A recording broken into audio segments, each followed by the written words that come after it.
Então, meus amigos, vamos dando continuidade.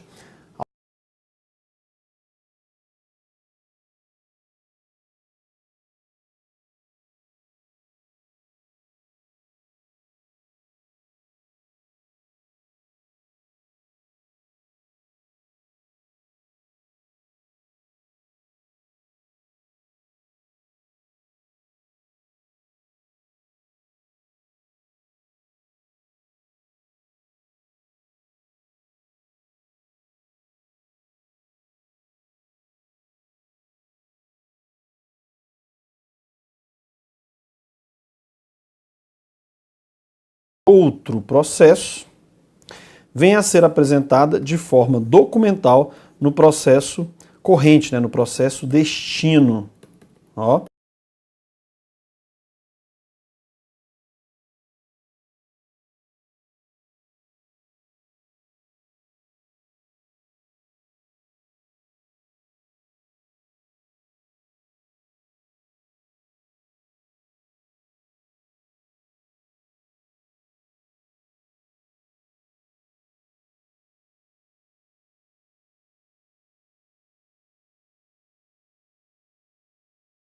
Beleza? Olha as exigências aqui que a doutrina costuma apontar. O réu tem que ser o mesmo. Isso aqui, ó, é uma exigência que o Supremo passa por cima, nós vamos ver. Tem que ter sido exercido contraditório no processo originário, ou seja, onde essa prova foi produzida, tem que ter tido contraditório, tem que ter permitido ao advogado, por exemplo, fazer questionamento para essa testemunha. Isso é ótimo, mas nós vamos ver que na prática não precisa muito disso, não.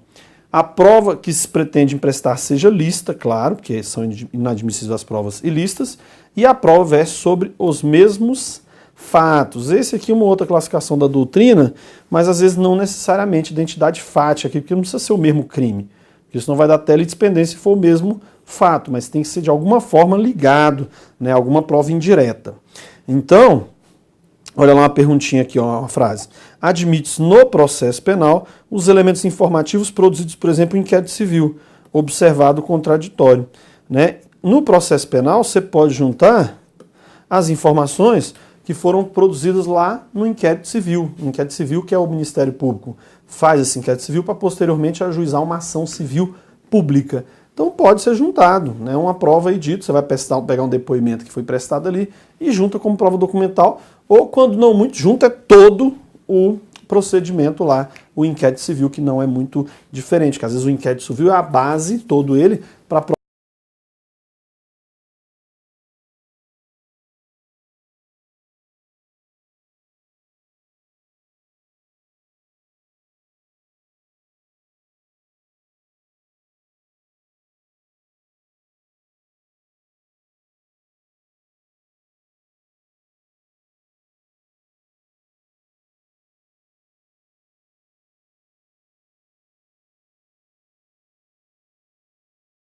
Isso aqui decorre também do livre convencimento. O que vai acontecer? O juiz é livre para dizer o peso da prova. Livre convencimento, ou livre convencimento motivado. Esse sistema de livre convencimento motivado, ele tem uma coisa interessante. Olha só, ele permite que a gente afirme isso. Ó, que aí você tem um princípio genérico, se aplica às questões.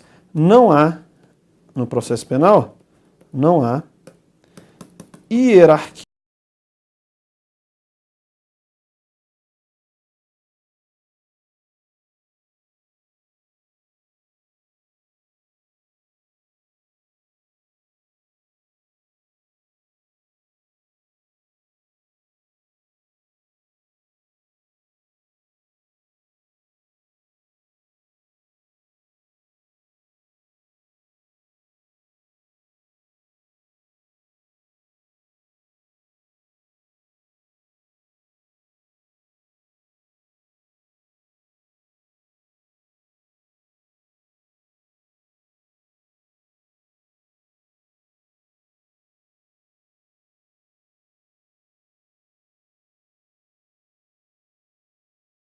financeiro, fiscal e telefônico.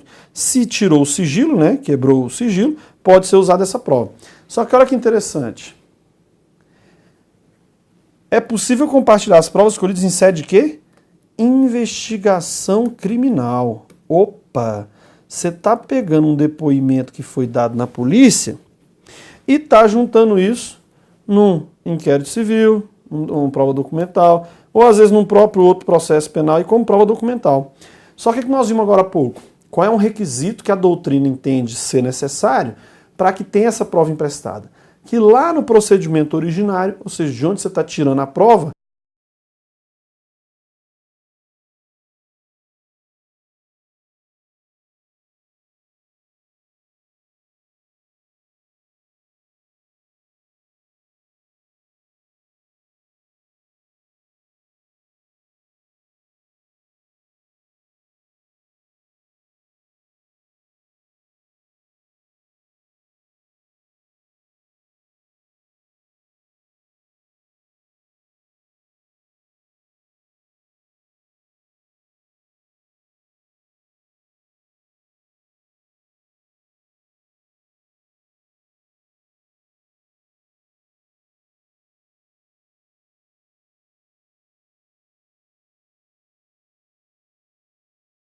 né, você fala, não, tem que ter prova no processo originário, mas como é que cai? Se pode retirar a prova de inquérito e juntar em outros documentos, em outros procedimentos administrativos ou judiciais, pode também, ok?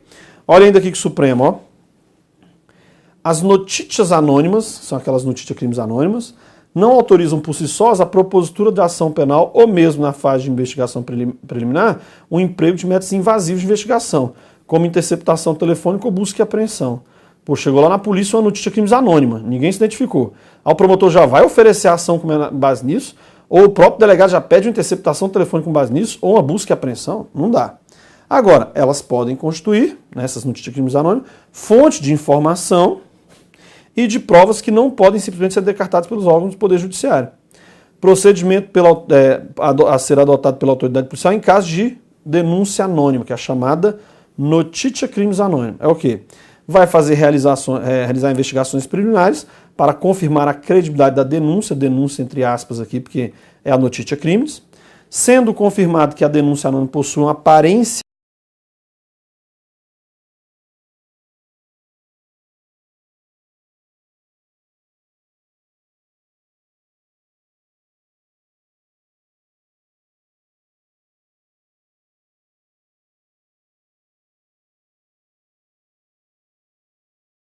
você tem mais do que indício, você tem evidência de que o sujeito praticou um crime. Então, flagrante não vai precisar muito disso. Mas quando é uma portaria, chegou uma notícia crimes anônima, porque se chega alguém também não é notícia, é o corpus crimes, né? Então, realmente não vai ter como chegar a notícia, chega a própria pessoa. Agora, agora chega uma portaria, chega uma notícia de um crime, aí instaura a portaria. Aí, antes do delegado instaurar a portaria, ele faz o quê? Essas diligências preliminares, investigações preliminares, para que, vendo uma aparência mínima de procedência, ele instaura a portaria e a portaria já é a peça inicial, olha lá, do inquérito policial. E instaurado o inquérito, aí o delegado vai buscar outros meios de prova, que não os mais já fortes, como interceptação telefônica, como a prisão preventiva. Se houver indícios concretos contra as pessoas, aí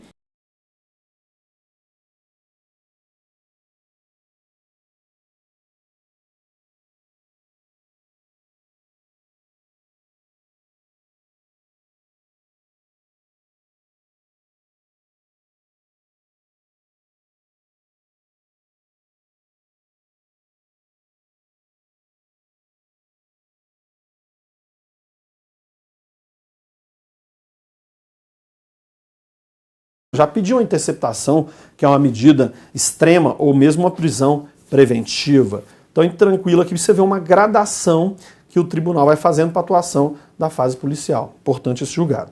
Vamos mais aqui. Olha outro julgado. Sob prova emprestada. Admite-se, inclusive, o empréstimo de elementos de prova obtidos por meio de interceptação telefônica. Ou seja, teve uma interceptação telefônica, já preencheu todos aqueles requisitos que nós temos que ter, é imprescindível para as investigações, não tem outro meio de investigar. Aí, pode usar a interceptação telefônica depois que ela já está degravada, porque enquanto está lá ouvindo, não. Mas foi degravado, o juiz retirou o sigilo sobre ela, juntou no inquérito, é um documento. Aí, o que o Supremo está falando? Pode, inclusive, usar essa conversação em procedimentos administrativos. Às vezes é um funcionário público que está praticando crime, né? Ou vai ter um PAD que vai ter acesso a isso aqui para poder mandar ele embora. Beleza? Mais um aqui do STJ. O juiz do direito da vara de inquéritos, ó, de Vitória, por requerimento do Ministério Público, determinou a juntada de utilização de prova produzida em operação policial. O que foi? Escutas telefônicas autorizadas judicialmente, que redundou na apreensão de máquinas de caça-níqueis, para consequente oferecimento de denúncia. Assim, as interceptações, como foram conseguidas, como é que se chegou naquela apreensão? Foi com base em escuta, localização, que foram conseguidas legalmente, com base em autorização judicial. Assim, essas interceptações foram colhidas licitamente, porque teve ordem judicial, podendo ser usadas de prova legítima como prova emprestada em outro procedimento investigatório. Então você está vendo o que eu estou destacando aqui bastante, a questão da interceptação. Embora isso seja objeto de modo específico, nós vamos estar tratando aí a própria lei de interceptação telefônica. Mas aqui é que essa interceptação telefônica, ela pode inclusive depois de, claro, né, sair dos autos próprios, ficam apartados depois que decretar o fim do sigilo, ou seja, terminou a medida, pode juntar em outros procedimentos investigatórios até interceptação telefônica finda, então pode permear procedimentos penais aí, ou administrativos de qualquer esfera, seja administrativa, seja judicial. Beleza? Então é importante a gente ver nesses julgados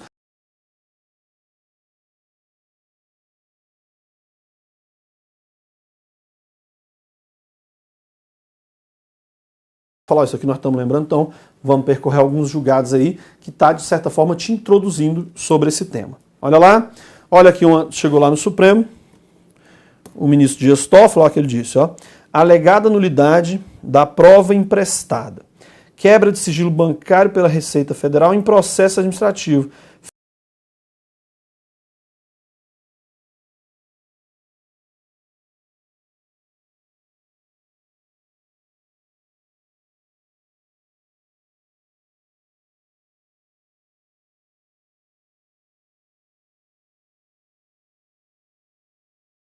Funcionalidade dessa norma aqui, ó, que ela autoriza o quebra de sigilo bancário, né, lá pela Receita Federal em processo administrativo, ela mesma para a Receita para saber, né, o sigilo fiscal, para saber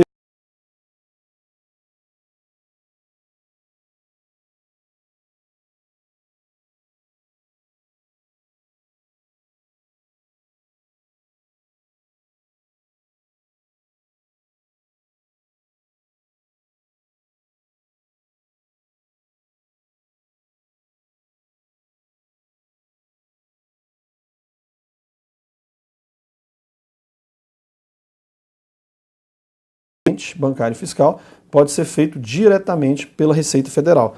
Não precisa de ordem judicial, não vai precisar. Um outro órgão que tem esse poder é o quê? Comissão Parlamentar de Inquérito, que elas podem também ser ordem judicial, decretar a quebra de sigilo bancário, fiscal e telefônico. Não a interceptação telefônica, mas os extratos, para onde ligou, para quem ligou, isso eles têm acesso. Beleza?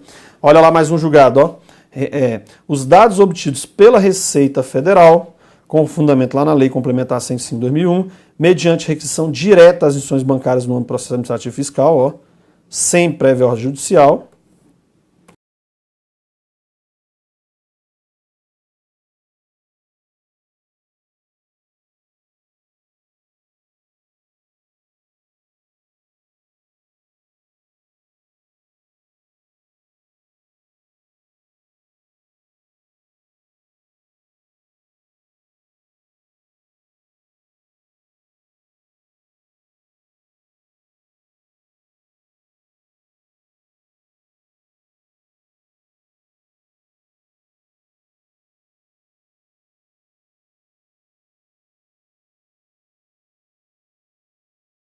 penal.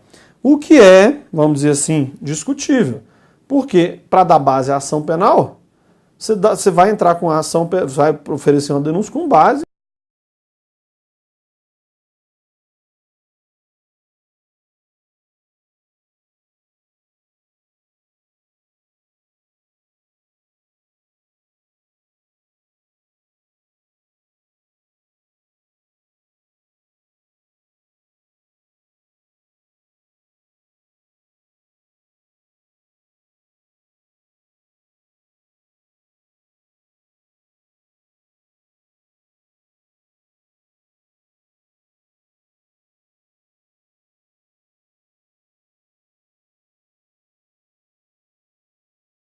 processo administrativo disciplinar, de prova emprestada validamente produzida em processo criminal.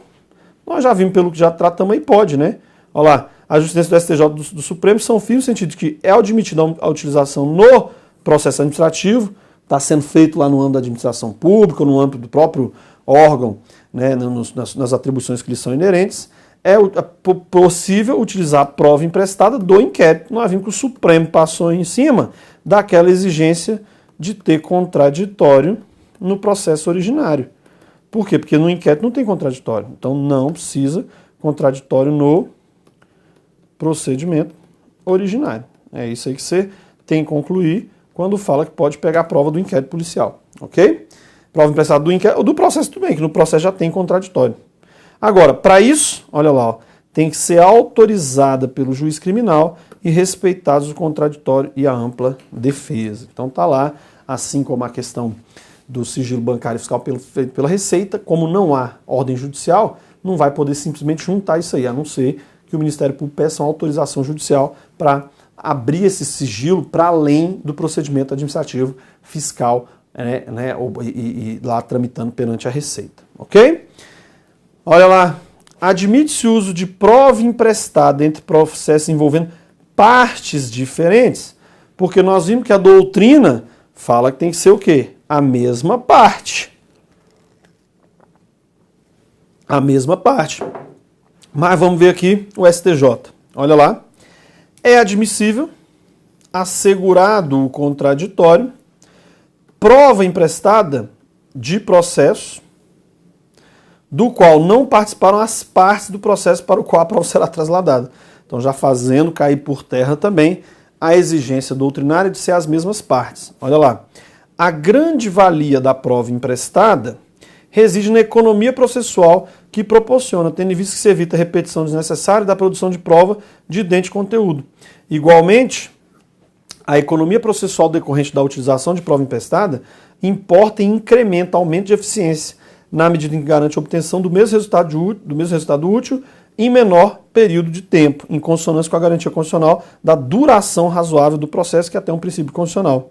Assim, é recomendável que a prova emprestada seja utilizada sempre que possível, desde que se mantenha rígida a garantia do contraditório. Porém, a prova emprestada não pode se restringir a processos em que figurem partes idênticas, sob pena de se reduzir excessivamente sua aplicabilidade sem justificativa razoável para isso.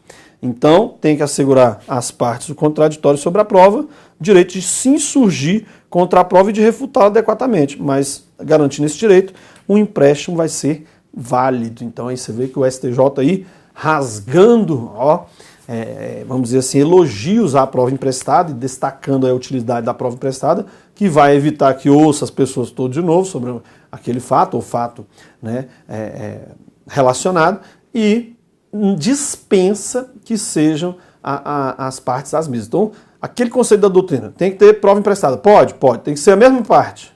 STJ quebrou. Tem que ter contraditório no processo originário. O Supremo quebrou porque ele admite que tire do inquérito.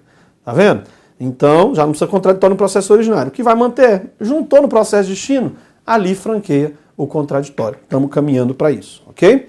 Então vamos ver uma questãozinha aí, magistratura federal. No sistema processual brasileiro, admite-se a prova emprestada. Beleza. Desde produzida em face das mesmas partes? Não, a STJ disse que não. Não precisa, acabamos de ver. Submetido ao duplo contraditório? É bonito, é bonito. Ou seja, a observância deixa no processo originário. Ó, tá lá, mas o que o Supremo entende? Pode tirar a prova do inquérito, e lá não tem processo, não tem, quer dizer, contraditório. Né? Por essa razão, vai ser renovado, né, o contraditório lá no processo para o qual tiver sido trasladado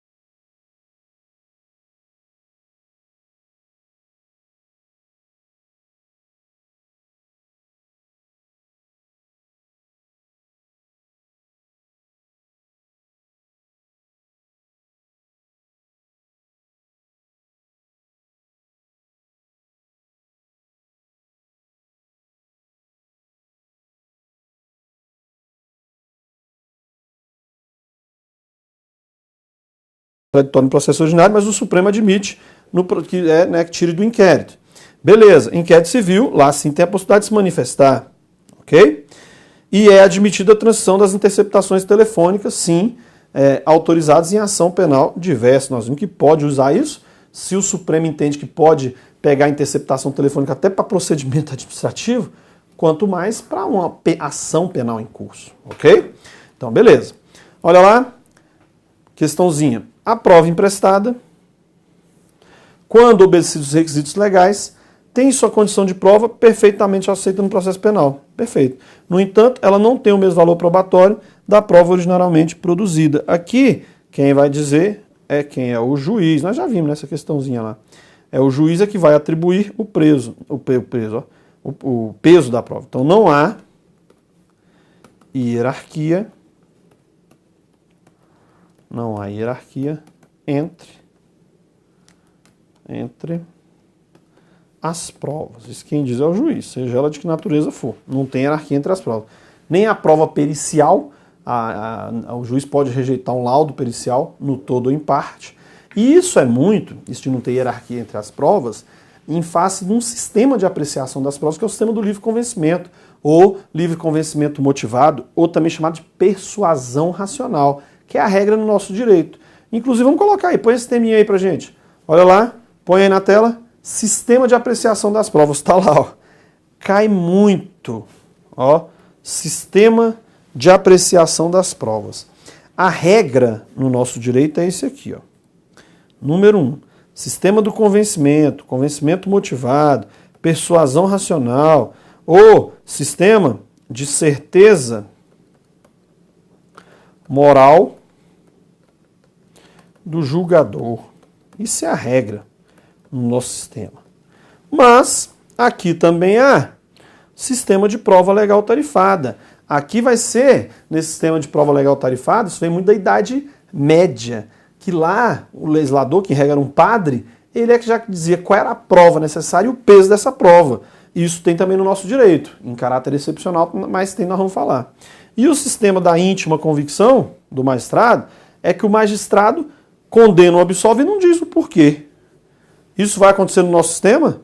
Sim, nós também temos uma aplicação disso aqui. Bem restrita, mas tem. Né? Aqui melhor do que chamar de magistrado, do juiz, porque é uma forma específica de juiz, como nós vamos estar falando. Então vamos tratar disso, vamos tratar do livre convencimento motivado, da prova legal tarifada, certeza moral aqui do legislador. Esse aqui é certeza moral do julgador, esse aqui é certeza moral do legislador. Ok? E a convicção íntima. É isso que nós vamos ver agora. Um teminha que cai bastante. Sistemas de apreciação das provas. Já vamos começar com o primeiro, que é o sistema o quê? Do livre convencimento, ou chamado livre convencimento motivado. O juiz é livre na apreciação das provas, não tem hierarquia entre as provas, pode usar provas inominadas, pode preferir uma prova testemunhal a uma prova.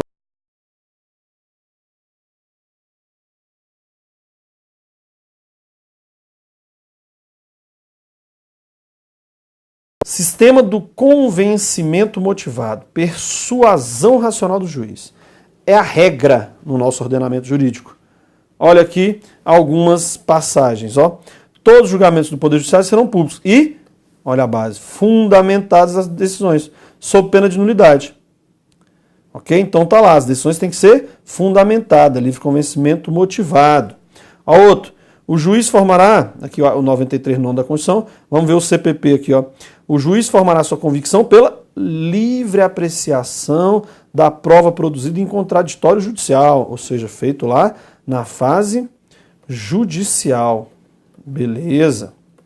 Não podendo fundamentar sua decisão exclusivamente nos elementos lá da investigação, salvo as provas cautelares, que não vai ter como repetir, e foram feitas de forma antecipada. Em relação a elas, nós vimos que vai ocorrer o contraditório diferido, ou seja, feito lá na fase judicial, contraditório diferido. Beleza? O valor da confissão se aferirá pelos critérios adotados para outros elementos.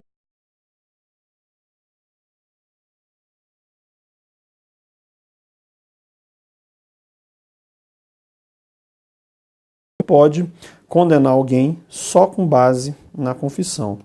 Então isso aqui não, a confissão não fundamenta não fundamenta por si só condenação. Aí não. Então a confissão ela tem um reduzido valor probatório. Ok? E para sua apreciação, o juiz deverá confrontá-la com as demais provas do processo, verificando se entre ela e essa existe compatibilidade e concordância. Porque às vezes o sujeito está confessando, mas não tem nada a ver com as demais provas.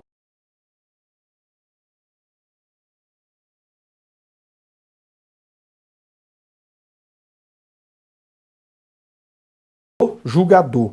Tudo isso é a regra do nosso direito, viu? Que está na Constituição, está no CPP, beleza? Então vamos para as questões. Põe a questãozinha aí pra gente, vamos ver. Olha lá.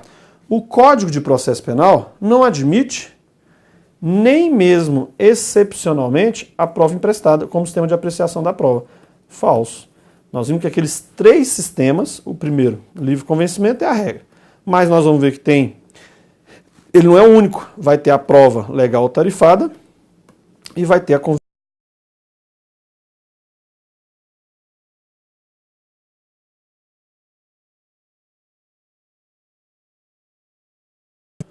Aí, opa, são excepcionais, mas possuem aplicação. Beleza? Então vamos lá. Olha lá. Em virtude do princípio do livre convencimento motivado, que é a regra do nosso direito, o juiz pode suprir a ausência do exame de corpo de delito, direto ou indireto, pela confissão do acusado nos crimes que deixam vestígio. Nada disso. Tá errado. Tá errado. Vamos lá. Olha o que está falando aí, essa questãozinha para defensor público. Em virtude do princípio do livre convencimento motivado, que é a regra. Isso aqui é a regra do nosso direito. Beleza, é a regra. O juiz pode suprir a ausência do exame de corpo de delito, direto ou indireto, pela confissão? Não. Essa segunda parte aqui, ela já tem a ver com a prova legal tarifada. Certeza moral do legislador. Por quê? Nós vamos estudar isso depois a fundo, mas já vamos adiantar porque isso é muito importante e cai bastante. A prova legal ou tarifada, ela tem 2 aplicações no nosso direito. A primeira delas, a prova legal tarifada, é em relação ao estado das pessoas. Para comprovar, por exemplo, se o sujeito é casado ou é solteiro, se está vivo ou se está morto, se alguém morrer, para o juiz julgar a extinção da punidade, só juntando a certidão de óbito ou a declaração de ausência lá do cível. Não tem como ele decidir julgar sobre isso. Para dizer se o cara é casado ou solteiro, certidão. Lá, oriundo das leis civis, lá vai pegar uma certidão do cartório. Se não tem, tem que ter o suprimento judicial daquilo. Se é maior, se é menor, certidão de nascimento. Ou seja, as regras da lei civil, o juiz penal fica vinculado se isso for com relação ao estado das pessoas. É uma hipótese de aplicação da prova legal tarifada. A outra é esse caso que ele está tratando aí, que é a prova legal tarifada também. Toda vez que a infração deixar vestígios, o juiz tem que mandar fazer o exame de corpo de delito. Ele está vinculado. Ele não pode usar a prova testemunhal documental. Ele só vai usar a prova testemunhal documental se desaparecerem os vestígios. Agora, se não fez exame de corpo de delito direto, que é o laudo, e nem tem prova documental ou testemunhal, mas o cara vem e confessa. Isso vai suprir? Não, porque nós vimos que a confissão ela tem um reduzido valor probatório. Então essa questão aí não deu para aproveitar. Ela tá falsa, ok? Beleza, mais uma. O juiz deve formar sua convicção pela livre apreciação da prova produzida em contraditório judicial. Perfeito, artigo 55. E poderá proferir decisão com base exclusivamente nas provas cautelares não repetíveis e antecipadas? Ok. Por quê? Com relação a essas provas cautelares não repetíveis e antecipadas, o que vai acontecer com relação a elas? É feito o contraditório na fase judicial. Ou seja, ao contraditório diferido, feito na fase judicial. Ou seja, lá no laudo pericial é que você vai pedir para o perito, por exemplo, esclarecer o laudo lá na audiência de instrução e julgamento. Você não vai contraditar isso no inquérito, mas você pode contraditar na fase judicial. Vamos mais uma aí? Só mais umazinha. Fechar o bloco. Então, o juiz formará sua convicção pela livre apreciação da prova produzida em contraditório judicial, não podendo fundamentar sua decisão exclusivamente dos elementos informativos colhidos na investigação. Até o que aqui? Ok. Mas ele ressalva a questão anterior. Então, ele pode as provas cautelares não repetíveis e antecipadas. Então, você está vendo aí, ó, olha um artiguinho aí para você decorar no seu CPP. Beleza? Vamos tomar uma aguinha, a gente vem dar continuidade aos demais sistemas de apreciação probatória, tema que cai bastante. Até já.